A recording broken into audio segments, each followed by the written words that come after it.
Stuck on your PhD introduction chapter? Feeling lost, confused और समझ में नहीं आ रहा कि AI tools को यूज करके एक अच्छा introduction chapter कैसे लिख सकते हो?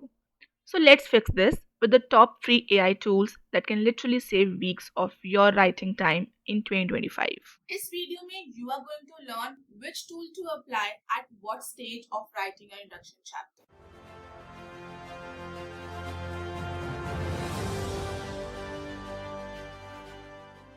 Hello everyone, I am Dr. Surbhi Acharya, PhD in Business Management and founder of Sundraj Education. आज की इस वीडियो में we are going to understand किस तरीके से आप AI का यूज करके एक अच्छा इंट्रोडक्शन चैप्टर लिख सकते हो। तो चलिए शुरू करते हैं। जब इंट्रोडक्शन चैप्टर लिखना स्टार्ट करते हो, सबसे पहले चाहिए एक structured overview. Try this prompt in ChatGPT. Give me a detailed background paragraph on. Insert your topic with recent development. अब अगर मैं यहाँ पर insert a topic की जगह लिख देती हूँ AI in management, आपके पास एक बहुत ही अच्छा इंट्रोडक्शन का बैकग्राउंड आ जाएगा.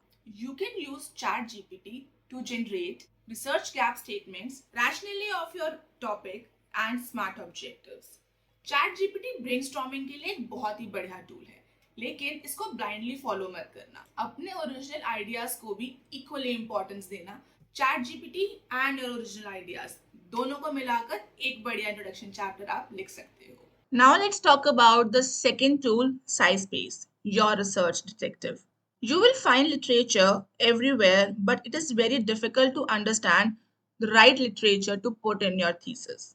SciSpace Copilot एक ऐसा टूल है जो आपको हेल्प करता है लिटरेचर को डॉक्यूमेंट करने में. So you can go to SciSpace and आप वहां पे एक प्रॉम्प्ट लिख सकते हो.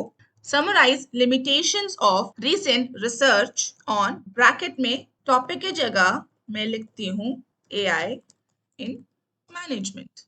And then you will see कि SciSpace ने कितने इजीली आपके लिटरेचर को यहाँ पे डॉक्यूमेंट कर दिया है. Now you just need to read this and document this into your introduction chapter.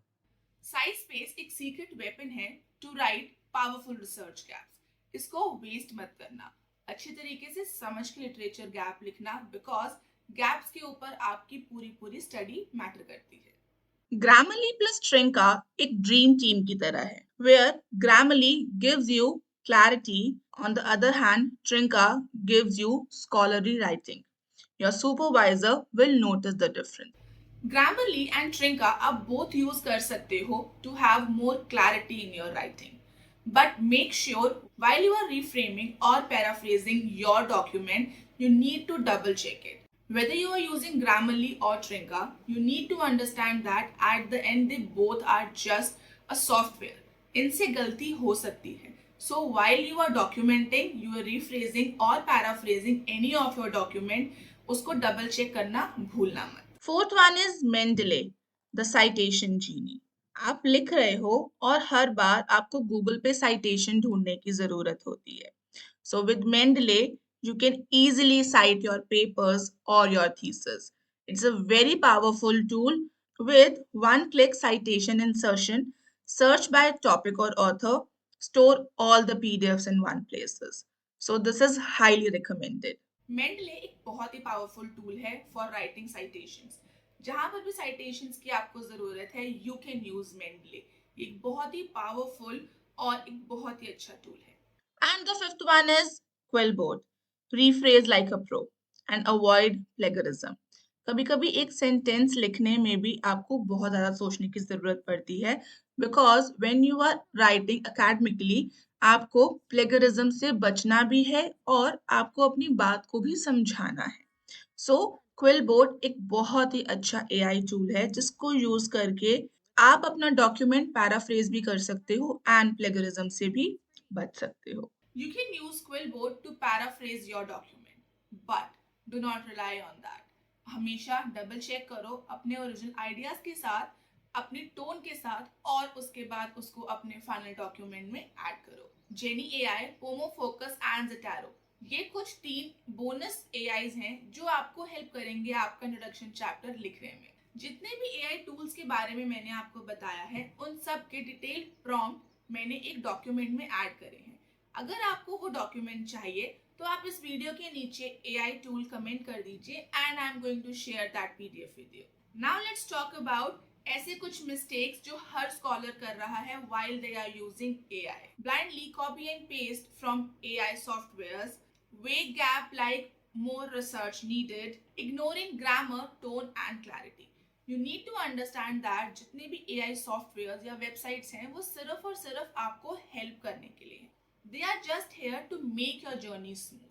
आप उस पर ब्लाइंडली ट्रस्ट नहीं कर सकते हो और ना ही आपको करना चाहिए, because sometimes when you are paraphrasing और when you are making your document grammatically right तो वो आपकी टोन को चेंज कर देते हैं। So while you are using AI हमेशा डबल ट्रिपल या 4 टाइम उसको चेक करके फिर अपने फाइनल डॉक्यूमेंट में उसको ऐड करना।